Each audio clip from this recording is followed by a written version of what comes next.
আমার কলিজার টুকরা যুবক ভাইয়েরা ভালো করে লক্ষ্য করেন, হযরত মুসআব বিন উমাইর যখন এই প্রশ্ন করলেন, আল্লাহ নবী সাহাবী বললেন, ও ভাই, এইটা কোনো প্রবন্ধ নয়, এইটা কোনো গল্প নয়, এইটা কোনো কবিতা নয়, এইটা হলো আমার আল্লাহর পক্ষ থেকে মুসলমানদের ধর্মীয় গ্রন্থ, যেটা আমার নবী মুহাম্মদুর রাসূলুল্লাহ সাল্লাল্লাহু আলাইহি ওয়াসাল্লামের প্রতি অবতীর্ণ হয়েছে। এবার হযরত মুসআব বিন উমাইর রাদিয়াল্লাহু তাআলা আনহু বিশ্ব নবীর সাহাবীকে বললেন, সাহাবী, আমাকে তোমাদের নেতা, তোমাদের নবীর কাছে তুমি নিয়ে চলো। তোমাদের নবীর মুখ থেকে আমি মুসআব বিন উমাইর এই কোরআনের তেলাওয়াত আমি শুনতে চাই। আল্লাহ নবী সাহাবী এবার হযরত মুসআব বিন উমাইরকে নিয়ে মসজিদে নববীর দিকে রওনা দিলেন। আমার নবীজি মসজিদ নববীর মধ্যে বসে আছেন। এমন সময় আমার নবীজি খেয়াল করলেন মুসআব বিন উমাইর আসতেছে। আমার নবীজি বললেন, আমার সাহাবীরা, আমার মুসআবের জন্য তোমরা রাস্তা করে দাও, মুসআবের জন্য রাস্তাকে প্রশস্ত করে দাও, আমার কাছে সুযোগ করে দাও। আল্লাহ নবীর আদেশ পালন করে সাহাবায়ে কেরাম দুই পাশ দিয়ে আলাদা হয়ে রাস্তা করে দিলেন। এবার মুসআব বিন উমাইর বিশ্ব নবীর কাছে এসে বসলেন। আমার প্রিয় ভাইয়েরা, এবার হযরত মুসআব বিন উমাইরের সঙ্গে আমার রাসূল সুন্দর করে হাসি মুখে কথা বললেন। এত সুন্দর ব্যবহার দেখে মুসআব বিন উমাইর তিনি মুগ্ধ হয়ে গেলেন। জোরে বলেন সুবহানাল্লাহ।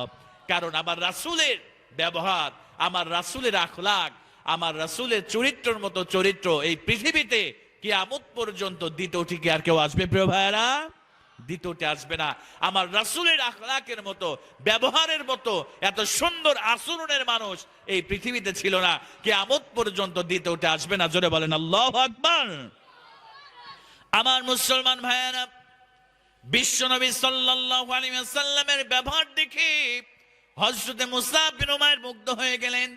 এবার হযরত মুসআব বিন উমাইর এবার মাথাটা তুলে আমার নবীজির দিকে তাকিয়েছে, আমার নবীজির চেহারার দিকে তাকিয়েছে। আমার প্রিয় ভাইয়েরা, এত সুন্দর চেহারা হযরত মুসআব বিন উমাইর রাদিয়াল্লাহু তাআলা আনহু বিশ্ব নবীর দিকে যখন তাকিয়েছে, আমার কলিজার টুকরা প্রিয় ভাইয়েরা, আমার নবীজির এত সুন্দর চেহারা হযরত মুসআব বিন উমাইরের দৃষ্টি আর ফেরে না। অপলক দৃষ্টিতে আমার নবীজির দিকে হযরত মুসআব বিন উমাইর অপলক দৃষ্টিতে তাকায় আছে। জোরে বলেন সুবহানাল্লাহ। কারণ আমার রাসূলের চেহারা এত সুন্দর, সাহাবায়ে কেরামের যখন ক্ষুধা লেগে যেত, আমার রাসূলের চেহারার দিকে তাকালে আল্লাহ নবীজির অসংখ্য সাহাবীর থেকে হাদিস বর্ণনা হয়েছে, আমার রাসূলের দিকে যখন সাহাবায়ে কেরামদের ক্ষুধা লেগে যেত, ও আমার কলিজার টুকরা প্রিয় ভাইরা, আল্লাহ রাসূলের চেহারা দেখলে সাহাবায়ে কেরামদের ক্ষুধা নিবারণ হয়ে যেত। জোরে বলেন সুবহানাল্লাহ। হযরত আলী রাদিয়াল্লাহু তাআলা আনহু একদিন বিশ্ব নবীর বাড়িতে চলে গেলেন। আমার নবীজির বাড়িতে যাওয়ার পরে হযরত আলী সালাম দিলেন, আসসালামু আলাইকুম ইয়া আহলাল বাইত।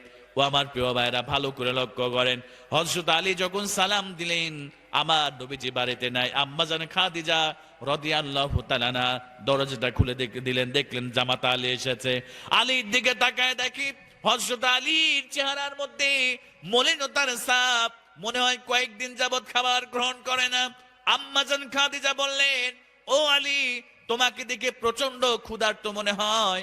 হযরত আলী ডাক দিয়ে বলে, আম্মা জান, আজকে 3 দিন হয়ে গেল আমি আলীর পেটের মধ্যে কোনো খাবার পড়ে না।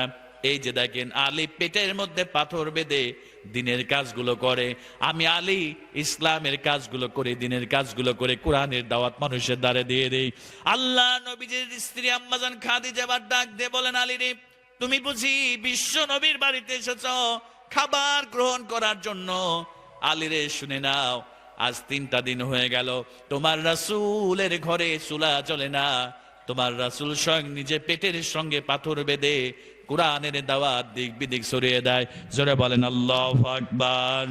আমার মুসলমান ভাইয়েরা, এবার হযরত আলী আম্মা জান খাদিজা রাদিয়াল্লাহু তাআলা আনহাকে জিজ্ঞেস ডাক দিয়ে বলছেন, আম্মা জান, আমি আলীর শরীরের মধ্যে শক্তি নাই, আমি আলীর পেটের মধ্যে প্রচন্ড ক্ষুধা। আম্মা জান, সবই ঠিক আছে, কিন্তু শুনে রাখেন, আমি আলী আমার নবীজির কাছে খাবারের জন্য আসি নাই, আমি আলী আমার নবীজির কাছে খাবারের জন্য আসি নাই। আম্মা জান শুনে নেন, মাঝে মাঝে আমি আলীর পেটের মধ্যে যখন প্রচন্ড ক্ষুধা লেগে যায়, আমি নবীজির কাছে চলে আসি।